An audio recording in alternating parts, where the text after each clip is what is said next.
ஒரு 1.5 மாசத்துக்கு முன்னாடி என்கிட்ட ஒரு பேஷண்ட் வந்தாங்க.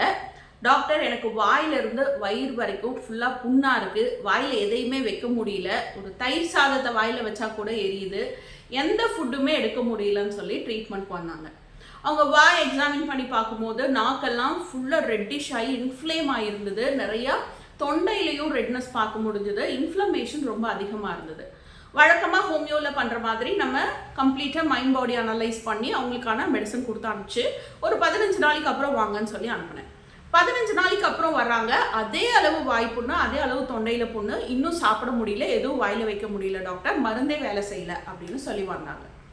எனக்கு அப்போ தான் டவுட் வந்தது, ஏதோ ஒன்று தப்பாக நடக்குது, நம்ம சரியான மெடிசன் தான் கொடுத்துருக்கோம், ஆனால் ரிசல்ட் வரல, சம்திங் நான் மிஸ் பண்ணுறேன் அப்படிங்கிறத எனக்கு புரிஞ்சுது.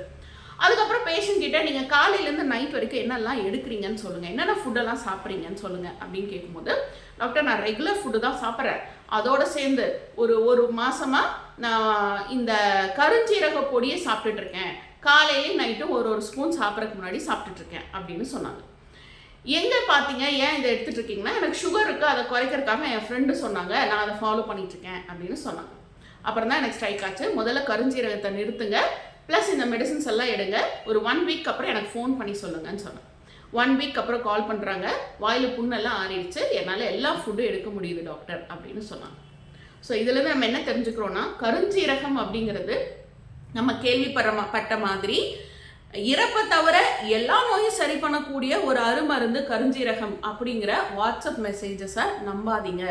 நம்ம உடல் வாகுக்கு ஏற்ற மாதிரி, நம்மளுக்கு இருக்கிற டிசீஸ்க்கு ஏற்ற மாதிரி தான் நம்ம எடுக்கக்கூடிய மருந்துகளும், இந்த மருந்து எடுக்கணுமா எடுக்கக்கூடாதா, எந்த அளவு எடுக்கணும், எவ்வளவு நாள் இதை ஃபாலோ பண்ணணும் அப்படிங்கிற எல்லா கணக்கும் எல்லா மருந்துகளுக்கும் இருக்குது.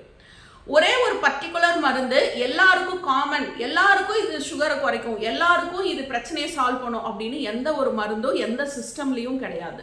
அதனால இந்த வாட்ஸ்அப் மெசேஜ் எல்லாம் ஃபாலோ பண்ணி நீங்கள் செல்ஃப் மெடிகேட் பண்ணி இந்த மாதிரி ஹெர்பல் ரெமடிஸ் எல்லாம் ஃபாலோ பண்ண வேண்டாம். யாரெல்லாம் கருஞ்சீரகம் எடுக்க வேண்டாம் அப்படின்னு பார்த்தோம்னா, இந்த வெயிட் லாஸ் ப்ராப்ளம் இருக்கவங்க, சுகர் மாதிரியான பிரச்சனையில் வெயிட் ரெடியூஸ் ஆகிட்டு இருக்கும், அவங்க டெஃபினட்டாக கருஞ்சீரகம் சாப்பிடக்கூடாது. ப்ரெக்னென்ட் லேடிஸ் எடுக்கக்கூடாது. அசிடிட்டி, பெப்டிக் அல்சர், இந்த மாதிரி வாய் புண்ணு, வயிற்று புண்ணு இருக்கிற பிரச்சனை இருக்கவங்க கருஞ்சீரகம் சாப்பிடக்கூடாது. அப்புறம் நிறையா ப்ளீடிங் போகிறவங்க எடுத்துக்கக்கூடாது, அது ப்ளீடிங்கை அதிகப்படுத்தும். பைல்ஸ் இருக்கவங்க எடுத்துக்க வேண்டாம். வெள்ளப்படும் பிரச்சனை இருக்கவங்க எடுத்துக்க வேண்டாம். இந்த மாதிரி கருஞ்சீரகம் எடுத்துக்க கூடாது அப்படிங்கிறவங்க லிஸ்ட்டே ஒரு பெரிய லிஸ்ட் இருக்குது. ஸோ கருஞ்சீரகம் அப்படிங்கிறது காமனான ஒரு மருந்து கிடையாது. எந்த ஸ்டிப்ஸாக இருந்தாலும் நீங்கள் ஒரு ஹெர்பலாக நீங்கள் ஒன்று ஃபாலோ பண்ணுறீங்கன்னா அது உங்களுக்கு உகந்த மருந்து தானா அப்படிங்கிற உங்கள் டாக்டர் கிட்ட பேசி கன்ஃபார்ம் பண்ணிவிட்டு எடுக்க ஆரம்பிங்க. தேங்க்யூ.